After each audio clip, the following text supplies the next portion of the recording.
벌써 이제 5월입니다. 한 해가 어떻게 가는지 모르겠지만 벌써 가정의 달 5월인데요. 여러분 이 봄날에 또 건강 유의하시고 또 정말 따뜻한 봄날 되기를 축복합니다. 우리 청년부도 생각해 보면 1년이 넘는 시간 동안 가까운 교제를 하지 못하고 또 온라인 또는 멀리서나마 이렇게 교제하는 것이 참 시간이 많이 흘렀습니다. 그럼에도 우리가 교제와 또 예배의 끈을 놓지 않고 항상 신앙에 전념을 다하는 여러분 되기를 축복합니다. 말씀 나누기 전에 잠깐 광고를 전합니다. 이따가 전하긴 하겠지만 이 전도 캠페인을 교회에서 실시합니다. 그래서 전도가 이렇게 원활하게 되지 못하는 부분들이 있기 때문에 이 예배 링크를, 유튜브 링크를 여러분 주변에 3명을 작정하셔서 뭐 가족이 돼도 좋고 누구든 간에 믿지 않는 태신자들에게 이렇게 링크를 전달하는 사역입니다. 뭐 그렇게 어렵진 않습니다. 링크를 전달하는데요.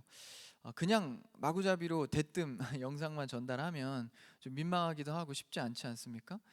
그래서 이렇게 관계가 좀 되는 태신자에게는 뭐 연락이라든지 좀 내용을 설명해주고 교회를 다니진 않지만 좋은 말씀, 좋은 찬양이 있다. 한번 이렇게 시간 될 때 한번 들어보고 봐라 하면서 이렇게 전해주면 좋을 것 같아요. 그래서 좀 이렇게 저는 이 캠페인을 보면서 좀 센스가 필요하다라는 생각이 듭니다. 그냥 무턱대고 매번 그냥 막 보내주면 그 받는 사람이 어떤 사람이냐에 따라서 부담스러울 수도 있고 때로는 귀찮을 수도 있지 않습니까?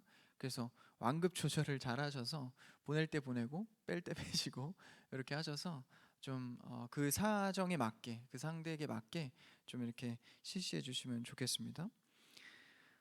그리고 주보에 새로 기재된 란이 있는데요. 광고 밑에 보시면 사업자 청년들 사업장을 기록해 놨습니다. 그래서 관심 가져주시고 또 기도해 주시고 축복의 사업이 되기를 바랍니다. 이렇게 저도 개수하다 보니까 꽤 있더라고요, 사업장들이. 이렇게 형제 자매분들 사업하시는 사업장인데요. 여러분들도 꼭 기도해 주시고 또 관심 갖고 이렇게 축복했으면 좋겠습니다. 말씀 나누기 전에 한 가지 좀 축하할 일이 있습니다. 다른 건 아니고 우리 청년부의 동호 형제가 오늘 세례를 받았습니다. 세례는 참 일생일대의 귀한 날이죠. 오늘 말씀하고도 참 관련이 깊습니다. 우리가 그냥 이 땅에 태어나는 것도 얼마나 기쁜 일입니까? 근데 하나님 안에서 다시 태어나는 새 영으로 다시 고백하는 그 세례의 날입니다. 그래서 동호 형제에게도 기쁘고 또 우리에게도 참 은혜가 됩니다. 동호 형제 잠깐 일어나 볼까요? 네, 우리 박수로 축하해, 축하와 축복의 박수로 세례 축하드리고 또 신앙생활 기쁨과 감사가 넘치길 바랍니다. 잠깐 기도하고 말씀 나눌게요. 참 좋으신 주님 감사합니다. 오늘도 좋은 날 주시고 예배 가운데 나올 수 있게 하신 주님 감사합니다.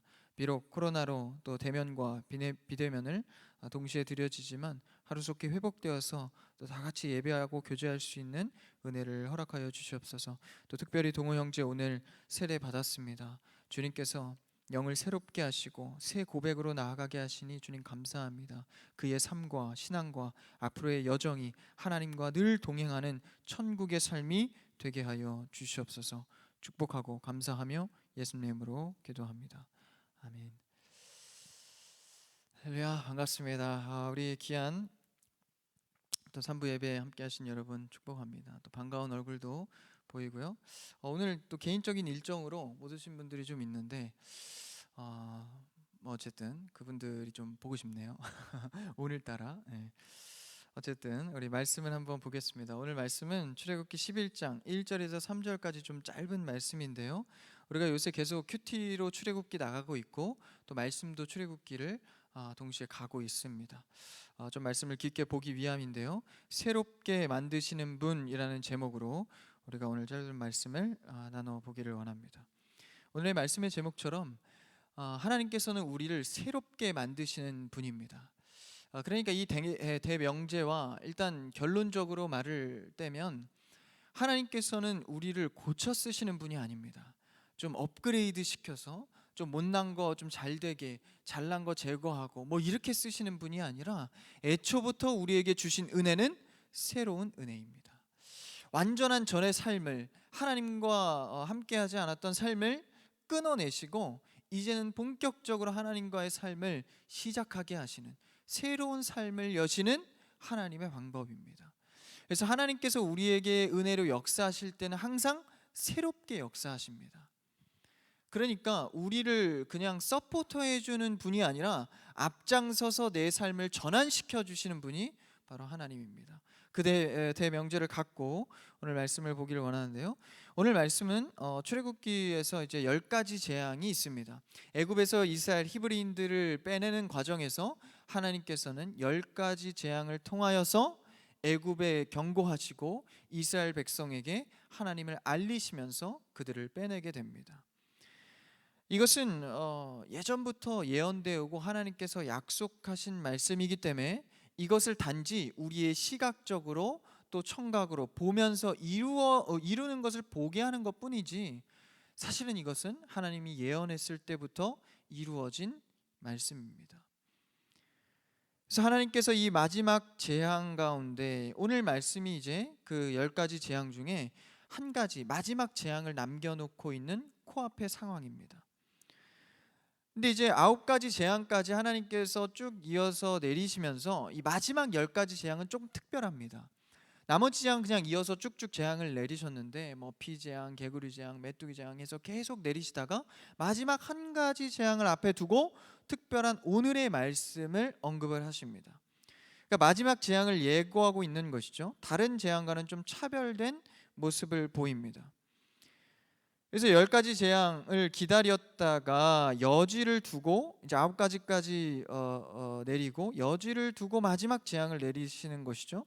그럼 10가지 재앙은 더 특별한 의미가 있다는 것을 우리가 생각할 수 있겠죠. 이 이스라엘의 애굽에 내린 이 10가지 재앙은 이 성경 학자들이 이것을 해석을 해본 거예요. 애굽 땅에 내린 이 10가지 재앙, 하나님의 입장에서 어떤 의미를 갖고 있을까? 그리고 애굽의 입장에서 어떤 의미를 갖고 있을까? 그래서 이렇게 해석을 했습니다. 그러니까 하나님께서는 애굽의 여러 가지 신들과 대결을 하고 있는 것이다.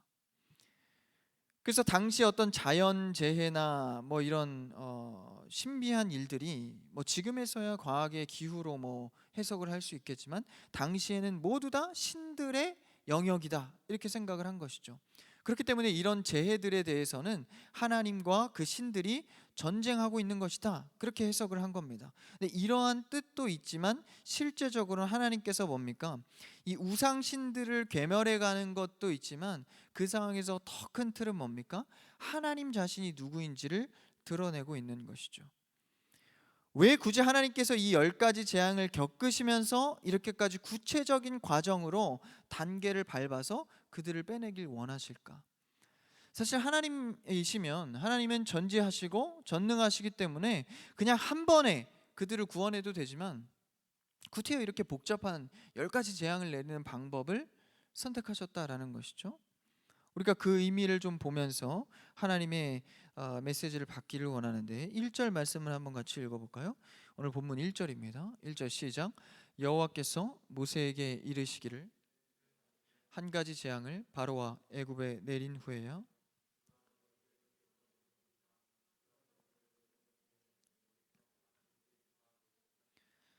하나님께서는 이 10가지 10번이라는 재앙을 통해서 계속해서 반복을 시키시고 그 다음에 구체화시키셔서 우리에게 알리십니다.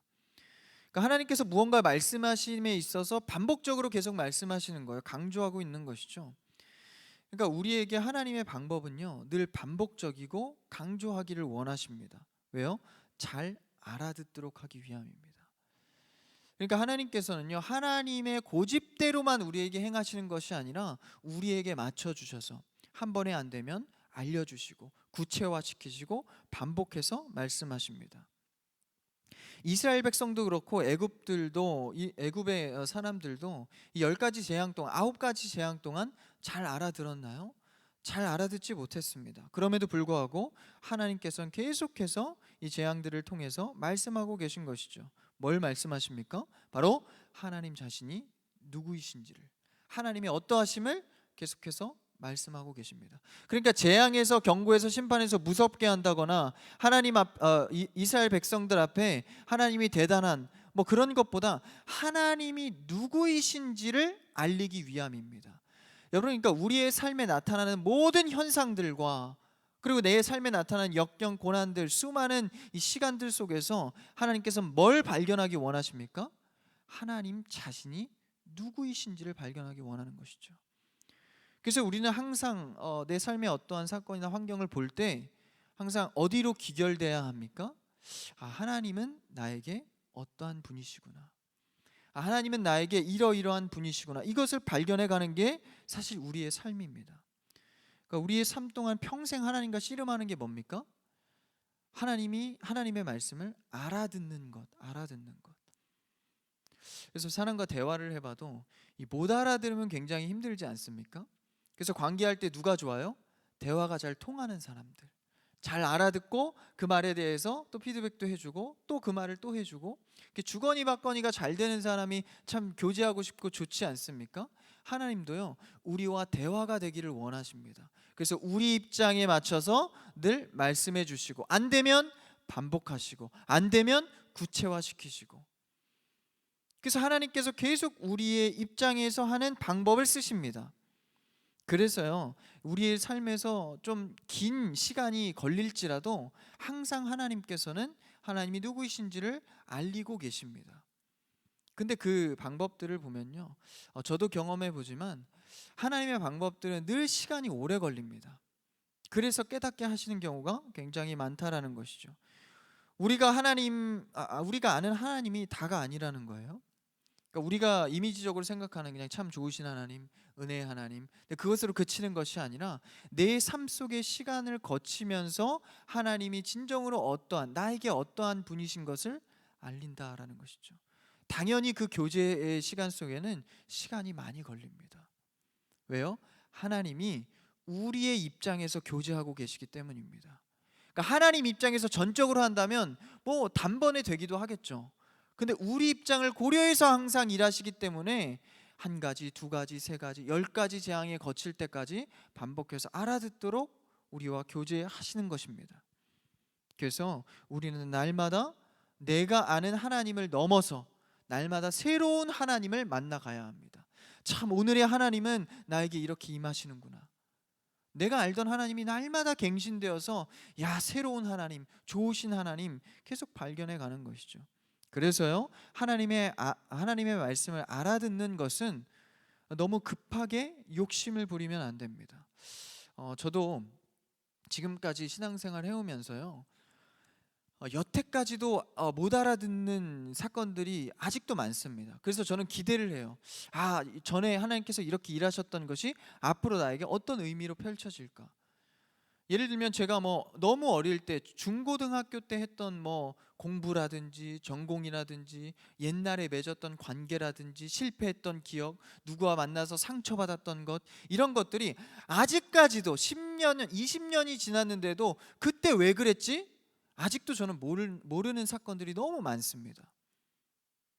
그 가운데에서 조금씩 알아가는 사건들도 있는 것이죠. 그때 안 그랬으면 내가 이 자리에 있을 수가 없구나. 그런 것들이 많습니다. 제가 지금 사역하는 동안에도요, 그때 내가 훈련받은 것이 지금 이렇게 쓰여지다니. 간단한 예로 제가 중학교 때 그렇게 하고 싶었던 것도 아니에요. 그냥 통기타 징가징가 배우고 싶어서 막 하기 싫은데도 막 이 새벽마다 학원 전사님한테 따라다니면서 막 배웠던 기억이 나요. 20살 때만 해도 별로 효용 가치가 없었습니다. 근데 제가 사역을 하고 보니까 이 기타 치는 게 그때 안 배웠으면 제가 형제 자매들에게 알려주고 가르치고 찬양할 수 있게 이게 얼마나 큰 힘인지 몰라요. 작은 것 하나지만 하나님께서는 그것을 나에게 알게 하시는 겁니다.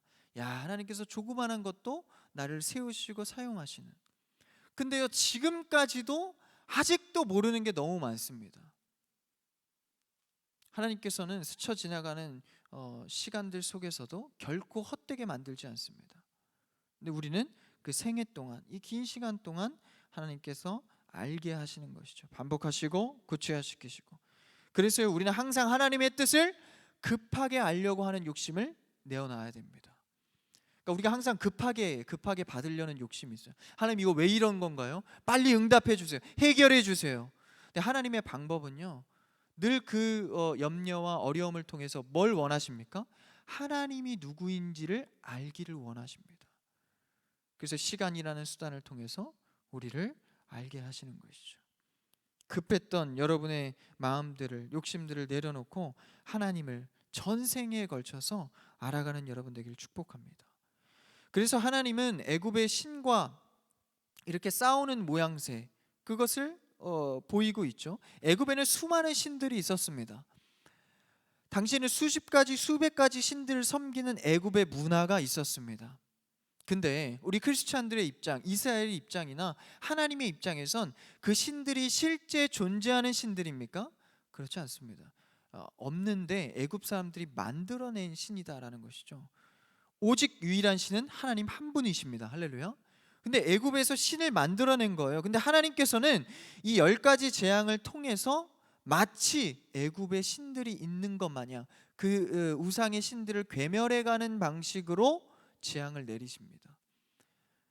그러니까 이게 희한한 거예요. 신이 실제로 우리 입장에서 존재하지 않는데 하나님도 너무 잘 아실 텐데 신이 있는 것 마냥 재앙을 내리시는 겁니다. 여러분 왜 그럴까요? 이스라엘 백성도 그렇고 애굽도 그렇고 그들의 문화는요, 수많은 우상들 속에서 살아온 신관이 있습니다. 그러니까 이스라엘 백성들도 하나님을 섬긴다고 했지만 400년 동안 노예 시절을 거치면서 애굽의 신관을 갖고 있었습니다. 태양이 위대하면 태양신이 되고, 바람이 위대하면 바람신이 되고, 사자가 용맹스러우면 사자신을 만들고, 그러니까 그런 문화 속에서 400년의 시간 동안 살아갔기 때문에 그들의 입장에서 우상의 재앙을 내리는 식으로 하나님이 누구인지를 알아가게 하는 겁니다. 그러니까 첫 스텝을 하나님께서 공감하시면서 밟아가는 것이죠. 그럼 최소한 그들 마음속에 뭐가 생깁니까? 하나님이 누구인지는 잘 모르겠지만 최소한 우리가 만들어낸 태양신보다는 위대하신 분이구나. 그러니까 이것이 얼마나 하나님께서 우리에게 깊숙하게, 낮고 낮은 우리에게 깊숙하게 공감하시고 있는 장면입니까? 이것만 봐도 예수 그리스도를 통하여서 우리를 얼마나 공감하신 것인지 우리가 깨닫게 되는 것이죠. 그러니까 신이라고 생각할 뿐이지 사실 우상은 없지 않습니까? 근데 그들이 있는 것처럼 하나님은 대결 구도로 싸워가는 것입니다. 하나님의 자기 계시의 방법은 이렇게 이스라엘에게 공감하시면서 자기 계시를 하고 계십니다.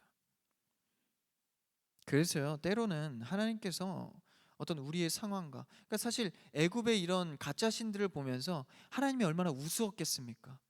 만물을 창조하신 분 앞에서 애굽이 막 이상한 우상물을 만들어내는데 그게 얼마나 한심하고 우스웠겠어요? 하나님은 유치하게 취급하지 않으십니다.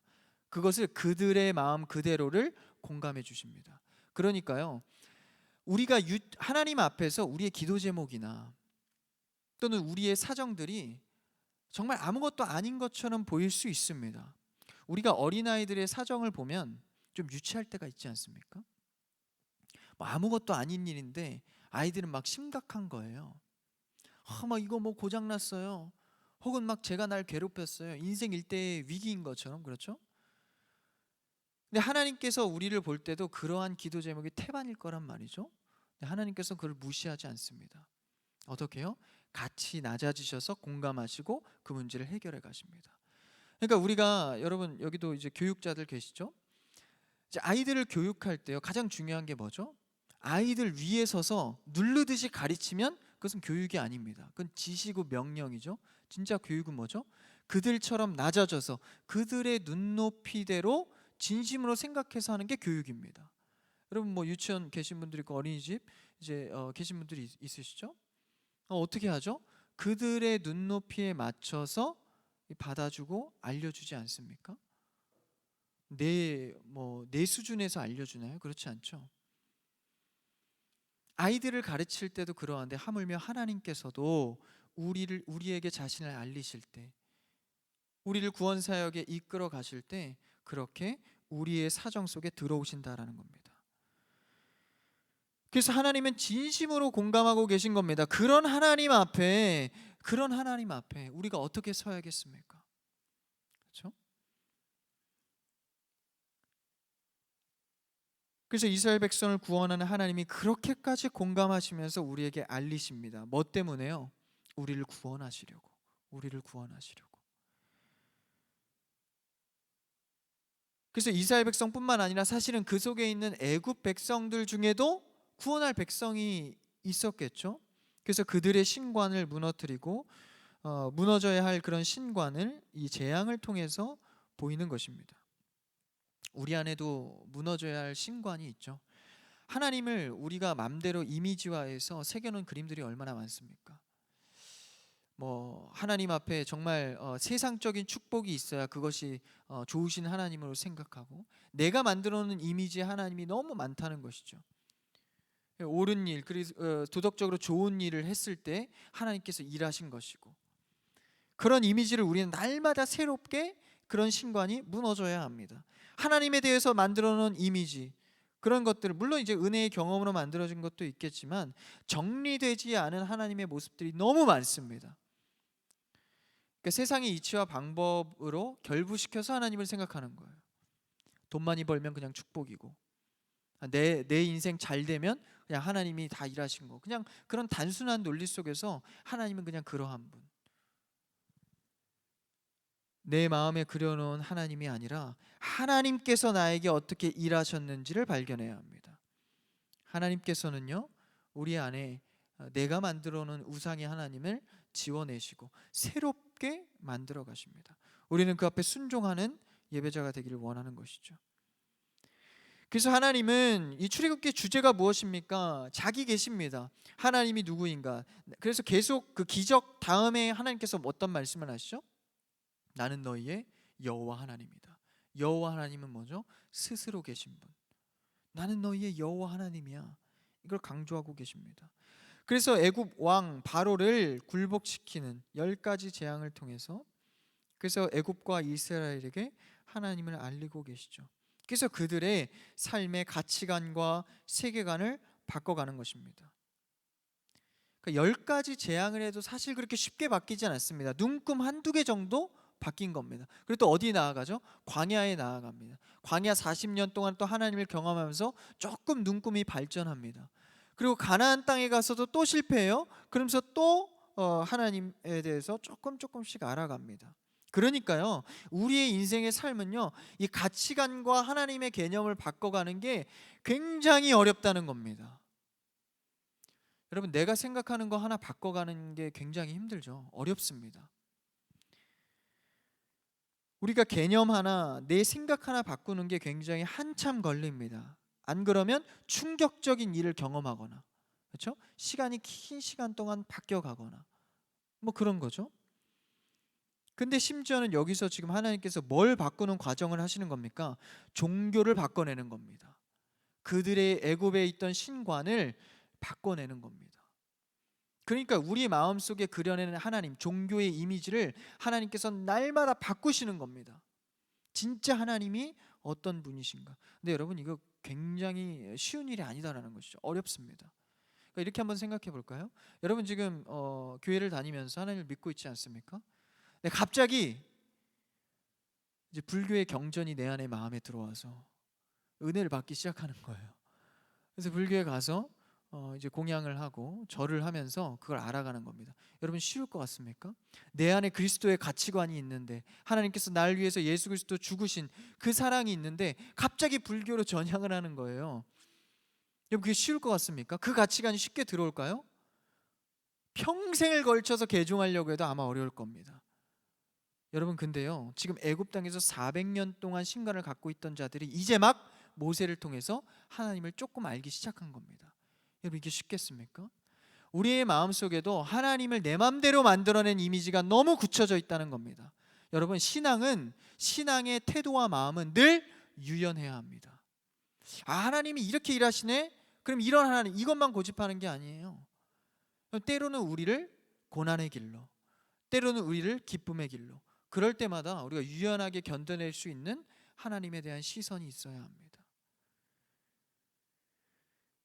그래서 이게 종교를 바꾸듯 이게 쉽지 않은 것이죠. 갑자기 바뀌는 겁니다. 그래서 애굽의 체계 속에서, 그러니까 사실 애굽의 체계는 뭐예요? 세상적 질서죠. 조건부 사랑입니다. 뭘 해야 사랑해 준다는 거예요. 이슬람교가 그렇죠. 이슬람이 예전에는 그 특별한 알라신, 특별한 사람들만 믿었는데 요새는 굉장히 많아졌어요. 전도가 잘 되나 봐요. 여러분 조심해야 됩니다. 이슬람교도들이 생각보다 굉장히 많습니다. 그들도 그렇고 이슬람교도도 그렇고 불교도 그렇고 세상적 이치는 뭡니까?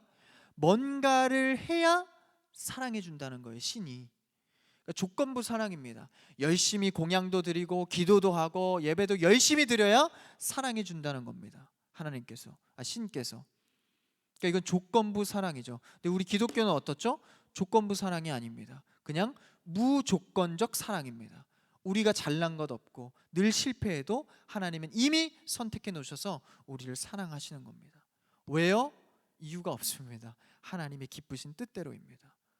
그러니까 우리는 은혜가 있는 거예요. 자유함이 있는 겁니다. 이게 다른 것이죠. 그래서 애굽의 체계 속에서 이렇게 살던 자들이 하나님께서 이것을 다 걷어내고 마음속에서 긁어내서 걷어내고 새롭게 나아가는 장면입니다. 심지어는 제가 모두에 말씀드렸다시피 그들을 공감해내면서까지 말입니다. 그러니까 억지로 끌고 가는 게 아니에요. 억지로는 모세만 억지로 좀 끌고 갔죠. 반억지. 나머지들은 공감하면서 끌어내는 겁니다. 이게 굉장히 어려운 방법이죠. 그래서 10가지 재앙 넘어서 광야에 가서 또 넘어서 가나안 땅에 도달했을 때까지 계속해서, 근데 결과적으로는 되나요 안 되나요? 그게 잘 안 만들어지는 거예요. 그러니까 하나님이 결론적으로는 어떻게 합니까? 예수 그리스도를 보내주셔서 완전히 새롭게 하십니다. 날마다 새롭게 함이 잘 안 되는데 날마다 새롭게 함을 시도하다 안 되어서 어떻게 하죠? 완전히 새롭게 하십니다.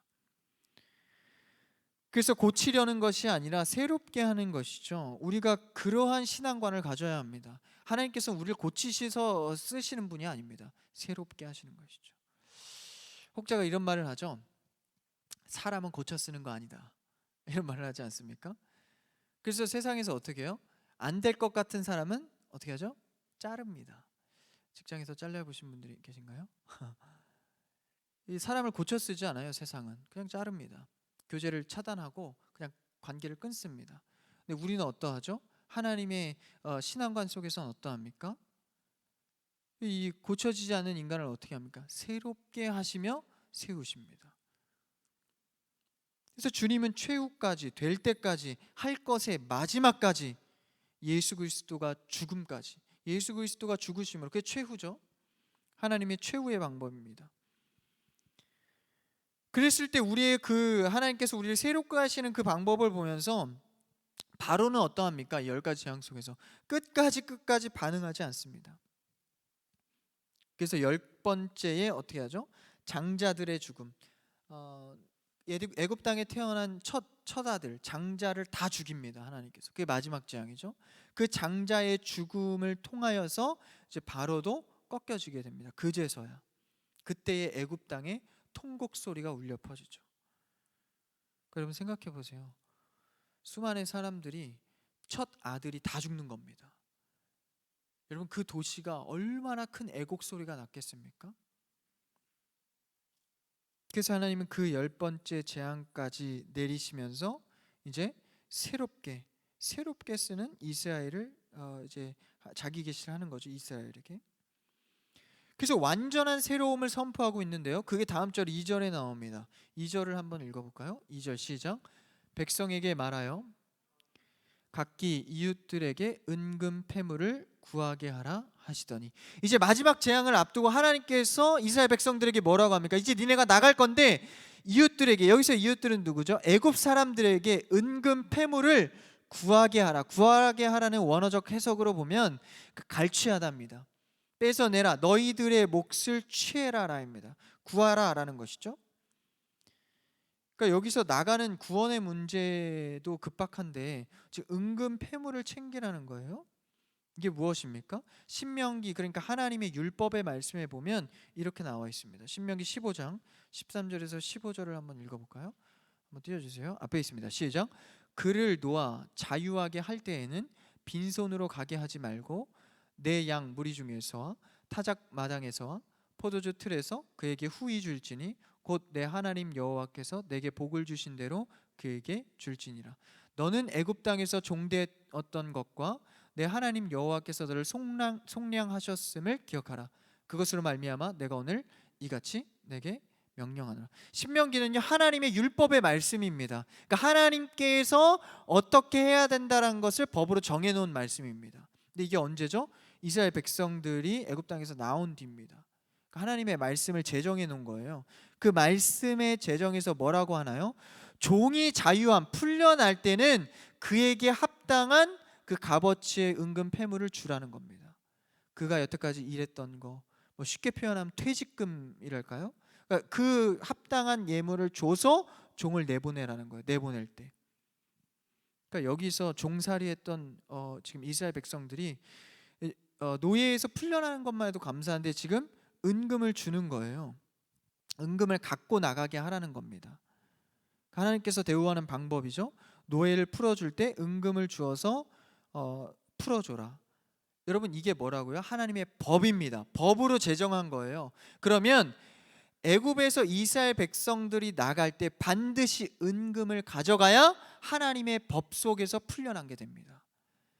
그러니까 그냥 나가면요 도망간 겁니다. 이스라엘 백성들이. 근데 이 신명기 말씀에 의해서 나가면 뭐죠? 하나님의 법대로 완전하게 풀려난 겁니다. 이게 무엇입니까? 여러분 잘 들으세요. 하나님께서는 하나님의 방법대로 했을 때만 완전한 해결을 받는다는 겁니다.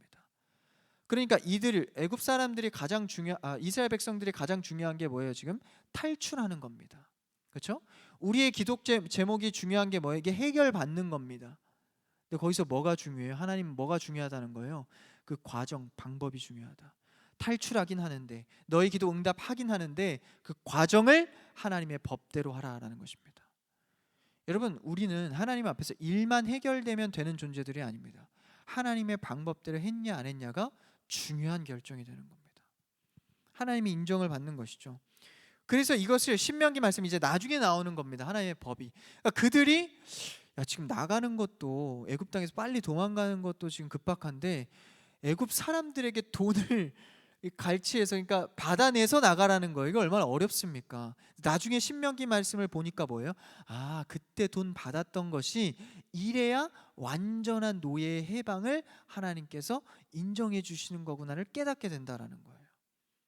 그러니까 지금은 하나님의 법대로 한 게 여러분 잘 들으십시오. 하나님의 방법대로 한 게 좀 세상이 보기에 좀 이상할 수 있어요. 손해보고 경제적 타산이 안 맞을 수 있습니다. 근데 우리는 말씀대로 순종해서 그렇게 지켜낼 때 나중에 가서 이것이 맞았구나. 하나님께서 이것을 위해서 그때 그렇게 하셨구나를 깨닫게 된다는 것입니다. 그래서 하나님께서 완전히 자유케 하시려는 완전한 하나님의 속량을 이루시려는 방법을 말하고 있는 겁니다. 이스라엘의 자유, 최고의 자유는 뭡니까? 하나님의 인정함의 자유입니다. 그래서 여기서는 은금 패물은 곧 뭐예요? 완전한 자유의 증거입니다. 은금 패물을 그들에게 받아서 나왔기 때문에 완전한 자유를 인정받을 수 있는 겁니다. 왜요? 신명기 말씀의 법으로 그렇게 정했기 때문이죠. 그래서 은금으로 축복받고 은금을 얻게 되는 것, 경제적으로 좀 잘 살게 되는 것, 이것은요 하나님께서 나를 구원했다는 그냥 하나의 수단이 되는 겁니다. 그러니까 우리에게 결과적으로 받은 축복은요 그 과정 속에서 하나님이 나에게 어떻게 일하셨냐의 증거일 뿐이다라는 거예요. 그럼 우리가 집착할 것은 결과물입니까? 그 방법에서 하나님께서 어떻게 일하셨냐입니까?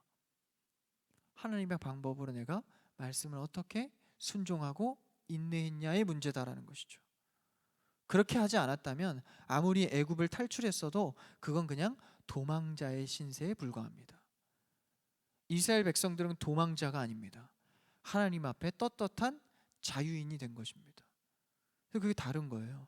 그러니까 그냥 세상의 이치대로 내가 욕심부려서 얻어낸 경제적인 부함은요 그냥 내가 돈을 갖게 된 거예요. 근데 하나님 안에서 내가 부하게 된 거는 뭡니까? 내가 천국을 누리는 자, 하나님과 동행하는 부함이 된 겁니다. 그 인생은 하나님이 광야든지 가나안 땅이든지 어느 곳에서든지 응답하시고 책임지는 삶입니다. 다른 겁니다. 그렇죠? 그래서 우리는 은금과 이런 결과적인 거에 집착하면 안 되는 겁니다. 여러분, 우리가 하나의 수단으로 여겨야지 이 돈에 집착하는 순간 뭐가 됩니까? 그냥 도망자 신세가 되는 겁니다. 세상의 이치에 끌려다니는 사람이 되는 거예요. 뉴스 보니까 뭐 주식이 난리, 이제 주식은 뭐 또 유행이 갔대요. 비트코인으로 다 넘어갔답니다. 비트코인 하지 마십시오. 하려거든 걸리지 마십시오. 하지 마십시오. 그게 왜 그래요? 야, 주식이 돈 벌 수 있대. 막 가는 거예요. 야, 비트코인이야, 비트코인. 부동산이야, 야, 투자. 비투, 영끌. 여러분, 이따위 단어가 있어요. 영혼을 끌어서 투자를 해요. 여러분, 이따위 단어가 어디 있습니까? 이런 단어 쓰지 마십시오. 하나님께서 영혼을 구하시기 위해서 예수 그리스도를 보내셔서 죽으셨습니다. 근데 은근 폐물에다가 뭐 영혼을 들여, 여러분, 이건 정말 신앙인이 해서는 안 될 어법입니다. 근데 막 이 크리스찬들도요, 신앙인들도 그냥 끌려다니는 거예요. 그냥 막 주식이면 주식, 비트코인 막 누가 벌었대 가자, 막 끌려다니는 겁니다. 여러분, 이게 뭡니까? 은근 폐물을 어떻게 생각하는 거예요? 그냥 내가 갖는 걸로만 생각하는 거예요. 근데 여기서는 뭘로 보죠? 하나님의 완전한 자유의 수단이었다는 겁니다.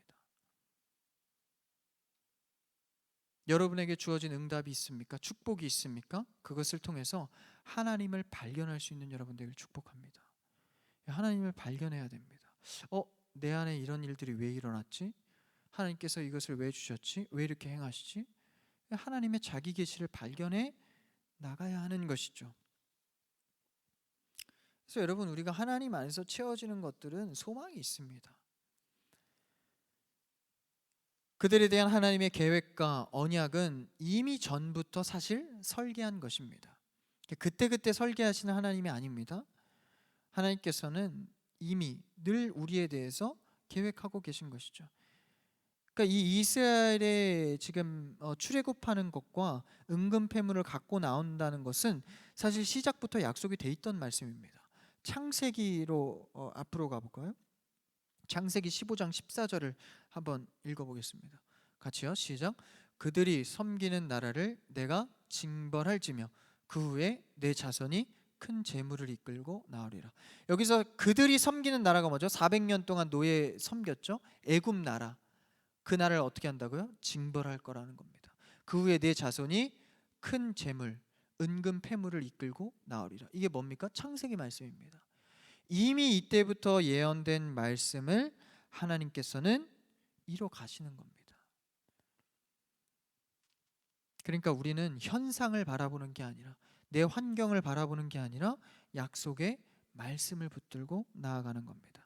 이 말씀은요, 변치 않습니다. 오늘 말씀이 출애굽기 11장이었죠. 3장을 볼까요? 그 전 말씀입니다. 3장 22절에서도 이렇게 말하고 있습니다. 한번 띄워주시면 같이요, 시작. 여인들은 모두 그 이웃 사람과 및 자기 집에 거류하는 여인에게 은 패물과 금 패물과 의복을 구하여 너희의 자녀를 꾸미라. 너희는 애굽 사람의 물품을 취하리라. 이미 11장 이전에 하나님께서 변치 않은 말씀을 주셨죠. 창세기서부터 출애굽 3장부터. 그러니까 계속 뭐죠? 계속 일관됩니다. 변하지 않는 겁니다. 세상은 변해요. 돈의 가치, 뭐 부동산의 가치, 관계가 막 변합니다. 뭐가 좋다. 하나님은 계속 일관되십니다.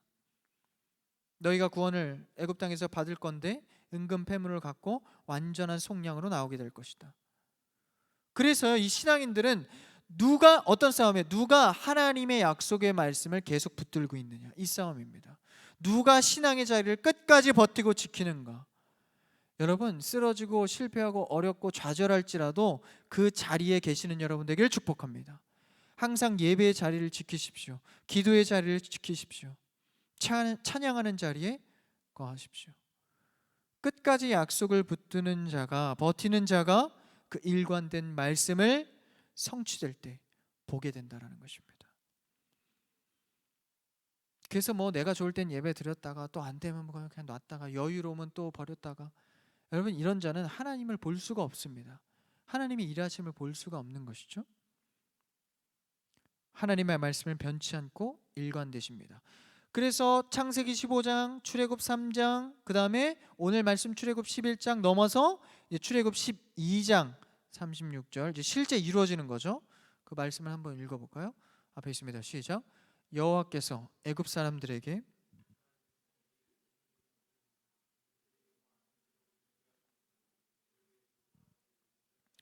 36절에서 이제 12장 넘어오면서 이게 실제로 실현되는 겁니다.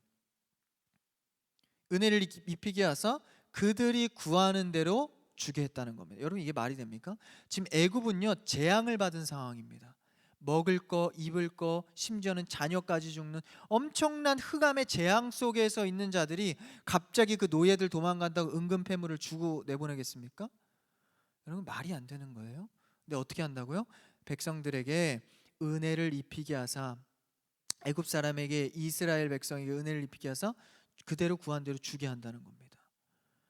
여러분 신앙 지키면 손해 볼 것 같고 안 될 것 같고 남들보다 뒤처질 것 같지만 12장 때가 되면 하나님께서 안 될 것 같은 최악의 상황에서도 역전의 명수 하나님께서 12장처럼 응답하신다는 겁니다. 은혜를 입게 하사. 그러니까 자꾸 우리의 방법대로 생각하면 안 될 것 같지만 우리는 그냥 약속 믿고 가는 겁니다. 하나님이 어떻게 해준다고 표현해요? 약탈해 준다고 표현을 합니다. 그러니까 하나님이 직접 약탈해 주는 거예요. 안 그래도 불쌍한 백성들 10가지 재앙이나 받은 백성들을 은금까지 약탈해 주나? 여러분 이상한 동정하지 마시고 이게 뭡니까 지금? 하나님이 우리 이스라엘 백성 선택한 우리의 백성에 대해서 포커스를 맞춰서 그래서 이런 이상한 동정을 하면 어떻게 돼요? 하나님이 잘못된 이거 좀 약탈 이상한 거 아니야? 그게 아니면 하나님의 일이 항상 옳습니다. 그래서 우리는 어떻게 돼요? 세상에서 좀 어렵고 지치고 나를 괴롭히고 힘들게 한다 할지라도 세상에서 뒹구는 게 아니에요. 그냥 이들은 뭐 했죠? 그냥 하나님이 시키는 대로 순종하고 그 자리를 지킨 겁니다. 그래서 우리는 어렵고 지치고 억울할 때 뭐 해야 됩니까? 주께 고발하는 겁니다. 주님께 고발하는 여러분 되기를 축복합니다. 세상에서 뒹굴지 마세요. 세상에서 뭐라고 한다고 가서 막 같이 싸우고 오늘 낮 설교 때도 소리 지르고 이거 하지 말래잖아요. 소리 지르고 분쟁하고 가서 막 따지고 이거 하지 말라는 겁니다. 왜요? 주님께 고발하라는 겁니다. 주님께 나오라는 거예요. 억울해도 어려워도 그냥 내 의의 신앙의 자리를 지키고 사람과 세상과 맞대어 뒹굴지 말고 겸손히 주께 나오라라는 것입니다. 그래서 신앙인들은 아파할 줄도 알아야 합니다. 하나님 앞에서 억울해할 줄도 알아야 합니다. 그 신음의 고통 속에서 그 자리를 지켜갈 때 하나님은 그 소리를 들으시고 12장 때처럼 심지어는 그들에게 약탈하여 주고 그 주변 환경에게 은혜를 더하셔서 돕는 자를 붙이시기도 하시고. 그래서 저도요 많이 사역하고 소명받으면서 바뀐 게 있습니다.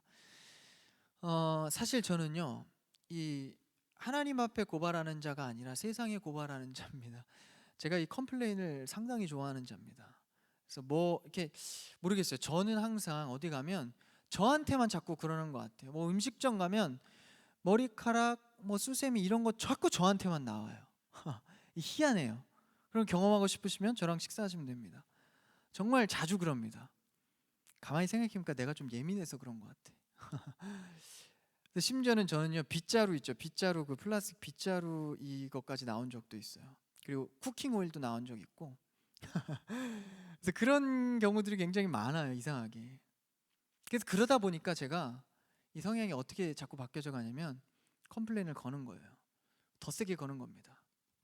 일로 와보시라고. 이거 보시라고. 이거 막 쿠킹 오일 이런 거 나오면요 쇳덩이 나왔다 그러고 막 제가 막 이럽니다.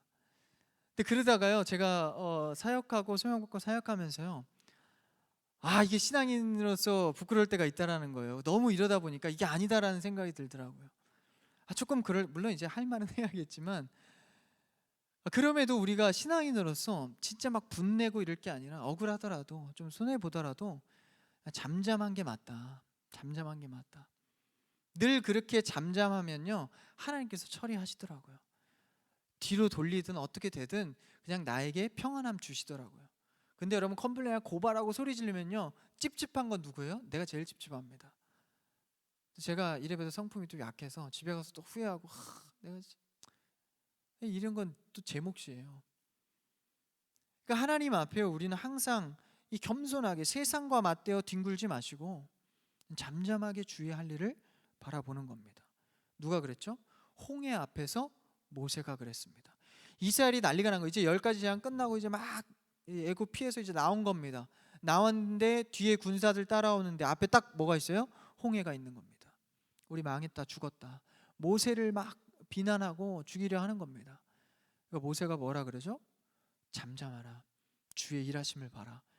저는 구약의 말씀 중에 가장 좋아하는 말씀, 인생 말씀.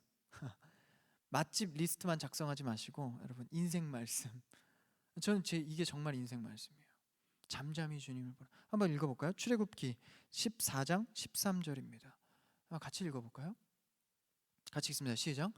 모세가 백성에게 이르되 너희는 두려워하지 말고 가만히 서서 여호와께서 오늘 너희를 위하여 행하시는 구원을 보라. 너희가 오늘 본 애굽 사람을 영원히 다시 보지 아니하리라. 아멘. 여러분 이 말씀에 어떤 은혜가 있습니까? 그냥 가만히 서서 주의하시는 일을 보라라는 겁니다. 여호와를 바라보라. 가만히 서서 바라보라. 하나님 앞에 나를 겸손히 하여 말할 것을 말하며 아랠 것을 아뢰며 고발할 것을 고발할 수 있는 여러분의 신앙 되기를 축복합니다. 그래서 하나님께서는요 출애굽 하셔서 건져내셔서 그 속에 불순물을 제거하시고 예수 그리스도로 말미암아 결국 새롭게 하십니다. 그래서 이제 하나님을 따르게 되고 그렇게 새롭게 된 자들은 어떤 인정을 받습니까? 3절 읽어볼까요? 11절 오늘 마지막 절, 오늘 본문 3절입니다. 시작. 여호와께서 그 백성으로 애굽 사람의 은혜를 받게 하셨고 애굽 땅에 있는 바로의 하나님을 따르는 자들은요, 제대로 따르는 자들은 누가 보기에도 인정할 수밖에 없는 겁니다. 위대하게 보이기 시작합니다. 인정받기 시작합니다. 하나님 앞에 사람 앞에 환영받고 인정받는 여러분 되길 축복합니다. 새롭게 되는 자, 새롭게 되는 자. 그래서 여러분 우리의 마음속에 내가 만들어놓은 하나님 속에서 과정도 결과도 내가 정해놓고 권선징악의 하나님 벌하시고 그냥 칭찬하시는 그런 정도의 하나님으로 생각하는 것이 아니라 하나님께서 나에게 어떻게 일하시나 가만히 서서 날마다 여호와의 하시는 일을 바라보는 그런 신앙 되기를 축복합니다. 오늘의 말씀의 제목처럼요 새롭게 만드시는 분, 우리를 새롭게 하시는 날마다 새롭게 하시는 은혜를 여러분의 삶과 직장과 학업 속에서 느껴가고 알아가는 여러분 되기를 주님의 이름으로 축복합니다. 기도하겠습니다.